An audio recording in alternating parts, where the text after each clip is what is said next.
네, 안녕하세요. 류전 변호사입니다. 오늘 여러분들과 함께 이야기해 볼 주제는 본인이 이제 주식회사에서 공동 창업자로 창업을 했고 지분이 꽤 있습니다.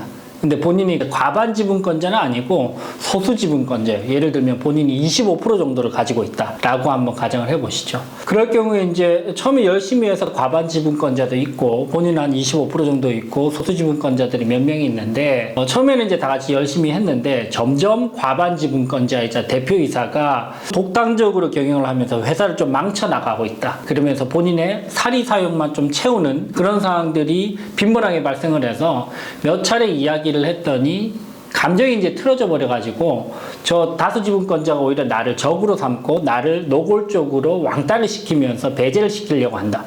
이런 상황의 이 패턴이 발견되는 경우들이 좀 있는데요. 그런 경우들이 주로 이제 실무적으로 어떤 식으로 진행이 되며 또 더 나아가서는 소수 지분권자로서 이 부분에 대해서 어떤 식으로 대응을 하는 것이 적절할 것인가 관점까지 한번 파악을 해보는 시간을 갖도록 하겠습니다. 일단은 크게 이제 두 가지 챕터로 나눠서 첫 번째 챕터에서는 다수 지분권자가 어떤 식으로 움직이며 주로 독단적인 경영을 하는 횡포를 부리는 그런 패턴이 어떤지를 먼저 좀 파악을 해보고요. 두 번째 챕터에서는 그러면 마냥 당하고 있을 수만은 없는 소수지분권자 입장에서 본인이 뭐 과반 지분은 되지 않고 그래도 좀 유의미한 지분을 가지고 있는데 일방적으로 계속 당하고 있다. 이런 경우에 소수지분권자가 법률적으로 봤을 때 어떤 식으로 대응을 할 수 있는지까지 한번 파악을 해보도록 하겠습니다. 제가 한 2년 정도 다뤘던 케이스 중에 이런 케이스가 있었습니다. 본인은 25% 지분권자고요. 본인이 A라는 사람입니다.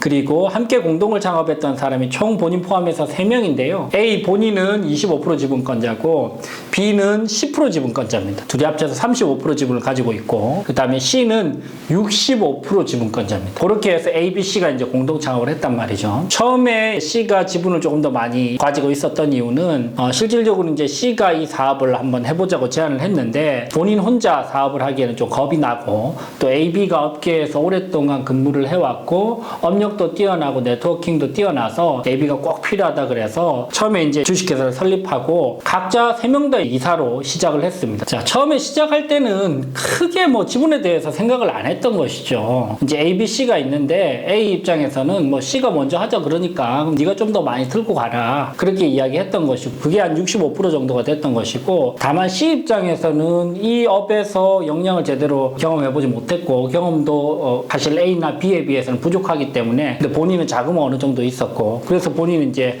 65%를 가지고 가겠다. 그리고 나머지 A, B도 등기이사의 대우를 해주겠고 A, B, C 모두 급여 부분은 차등이 없게끔 해주겠다 라고 약속을 해서 초반에 창업을 시작했습니다.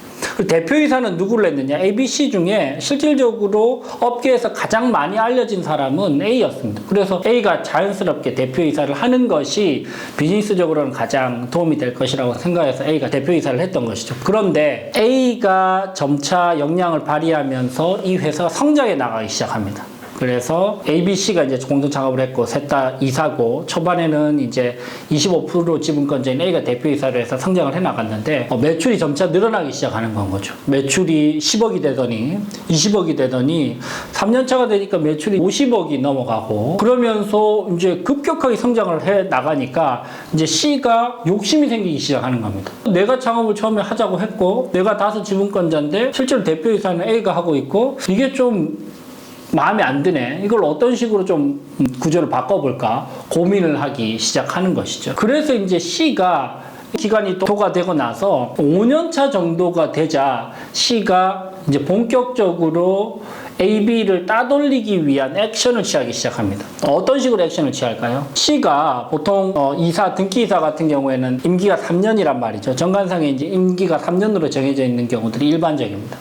그래서 이제 3년차까지 등기이사 3명이 했고 그 다음 3년차도 연임을 해가지고 A, B, C가 전부 다 등기이사를 하면서 보수도 급여도 전부 다 동일하게 받았는데 이제 C가 장난질을 치면서 A, B를 따돌리기 시작합니다. 벌써 이제 창업한 지 5년이 됐고 성과가 꽤 나옵니다. 이제 매출이 한 50억, 60억 이렇게 나오고 영업이익률도 나쁘지 않게 나와요. 한 영업이익률이 한 10에서 15% 정도 나오고 차곡차곡 통장에 돈이 쌓이기 시작합니다. 그러면 이제 생각을 하게 되는 것이죠. 이 돈을 내가 가지고 가고 싶은데 어떻게 해야만 내가 가지고 갈 수 있을까를 고민을 하기 시작합니다. 그러면서 구체적인 액션을 어떻게 취하느냐? 일단은 회사에서 이제 돈을 잘 벌어서 돈이 쌓이기 시작할 때 주주 입장에서 돈을 가지고 갈 수 있는 방법은 크게 두 가지입니다. 첫 번째는 만약에 배당이 되면 배당을 통해서 이제 돈을 가져갈 수가 있고, 두 번째는 배당이 되지 않더라도 본인이 주주이자 등기 임원이면 등기 임원의 급여나 퇴직금을 통해서 본인이 이익을 취할 수 있는데, 문제는 배당 같은 경우에는 A, B, C가 전부 다 주주이기 때문에 배당을 하게 되면 A에게도 돈을 줘야 되고 B에게도 배당금을 줘야 되기 때문에 본인에게는 별로 도움이 안 된다라고 생각을 해서 어떤 식으로 머리를 굴리냐, 이 C가 A, B가 등기 임원의 임기가 6년 차에 이제 종료가 된다.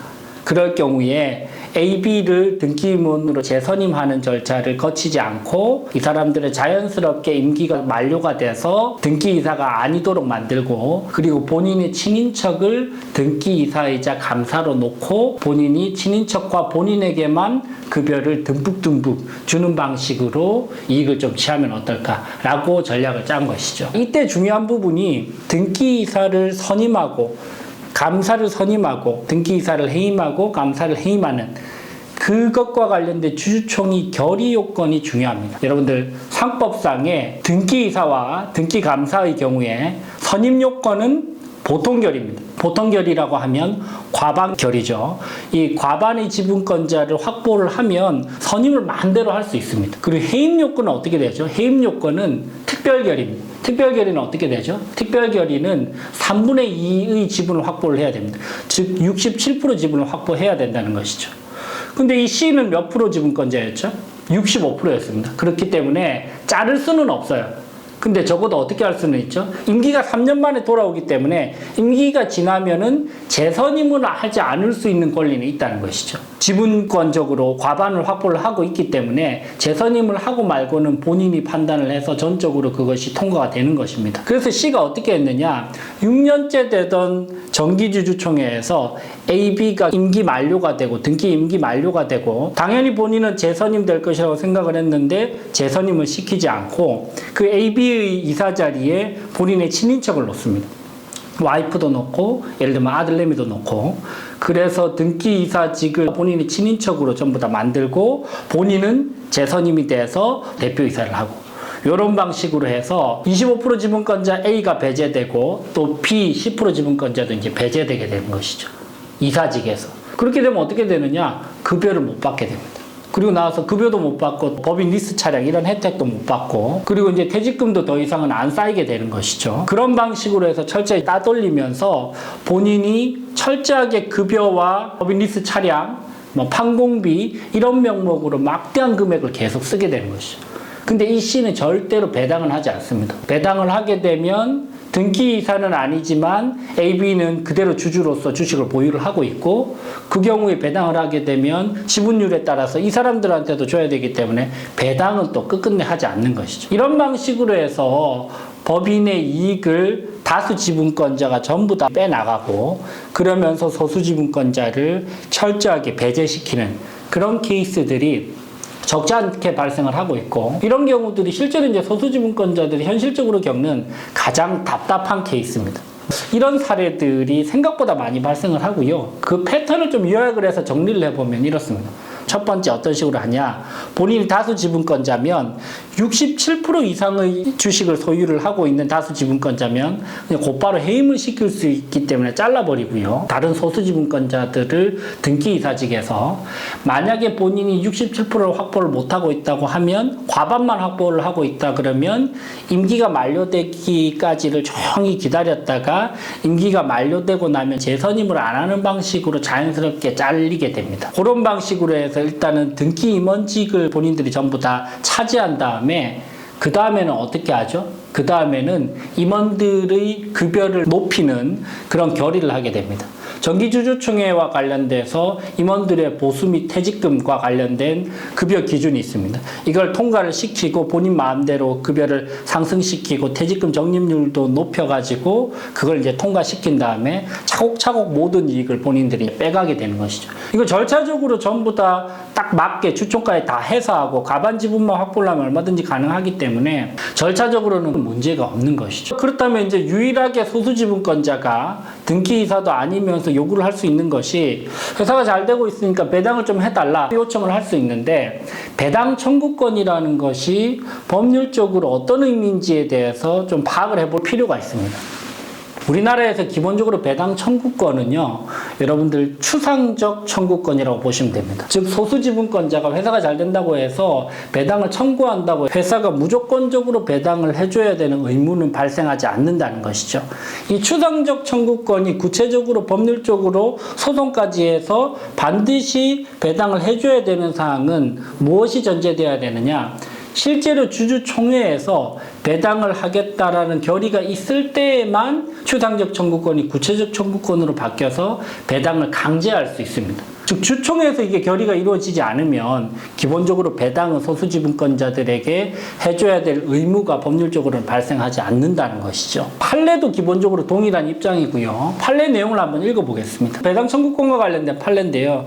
서울고법 75-1555 사건 판례입니다.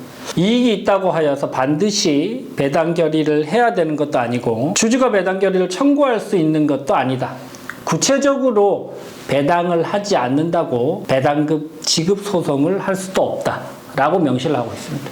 무슨 말이죠? 다수지분권자가 나 배당하겠다라고 결의를 해서 과반지분권자가 주주총회 보통 결의로 배당을 결의를 하면 모르겠는데, 소수지분권자 본인이 25%를 가지고 있고 이익잉여금이 쌓인다고 해서 배당을 청구를 요청을 한다고 해서 다수지분권자나 아니면 회사의 대표이사가 반드시 배당을 해줘야 될 의무는 발생하지 않는다는 것이 우리나라 판례의 태도이기도 한 것이죠. 자, 정리를 한번 해볼게요. 일단 시간을 기다려서 재선을 못하게끔 하는 방식으로 등기 임원을 배제를 시키거나 아니면 본인이 특별 결의를 진행할 수 있는 67% 이상을 확보를 하면 그냥 바로 주주총회를 통해서 특별결의를 통해서 자를 수도 있습니다. 그렇게 해서 등기 임원의 배제를 시킨 다음에 본인의 특수이해관계인이나 본인의 우호적인 관계를 맺고 있는 사람들을 등기임원직에 배치를 한 다음에 그들에게 급여를 몰아주고 그들이 법인카드를 마음대로 쓰면서 항공비를 엄청나게 높이게 되고 법인 리스 차량도 벤츠 E클래스 가장 좋은 차량으로 해서 타게 되는 그런 방식으로 잉여금을 합법적인 테두리 내에서 본인만 향유할 수 있게 하고 소수지분권자는 철저히 배제시키고 거기서 배당은 해주지 않는 방식으로 해서 소수지분권자들은 이제 왕따를 당하게 되는 그런 케이스가 발생하는 것이죠. 이게 굉장히 억울합니다. 당해보면요. 본인이 공동 창업을 했습니다. 그리고 몇 년에 걸쳐 거의 5년에 걸쳐서 AB 같은 경우 25% 10% 지분권자들 몇 년에 걸쳐서 너무너무 열심히 해서 본인의 회사를 다 성장시켰다고 생각을 하는데 지분이 모자라니까 C가 이제 횡포를 부리면서 65% 지분권자가 그러면서 AB를 심지어 등기이사직에까지 이제 자르고, 실제로 이 케이스에서는 등기이사직에 자르고 나서 아주 얄밉게도 그냥 평근로자로서 거의 최저임금 수준으로 근로를 하려면 그거는 허락해 줄게 이런 식의 굴욕적인 제안까지 했던 사안입니다. 본인이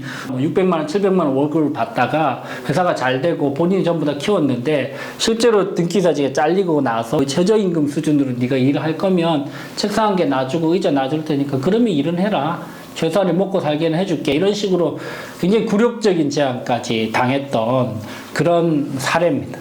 자, 소수지분권자 입장에서 너무너무 우라통이 치밀고 열받는 그런 상황인데, 실제로 저한테 자문도 이런 부분들에 대해서 많이 요청을 하시고, 실제로 사례를 보면 소수지분권자들이 이런 경우를 겪는 경우들이 적지가 않은데요. 여러분들 조금이라도 공감이 가시고 또 도움이 되시기를 바라는 마음으로 한번 영상을 만들어 봤고요. 다음 챕터에서는 소수지분권자들이 구체적으로 어떤 식으로 좀 대응을 하는 것이 효과적일지, 전략적으로 우리가 어떤 스탠스를 취하는 것이 좋을지에 대해서 확인해 보도록 하겠습니다.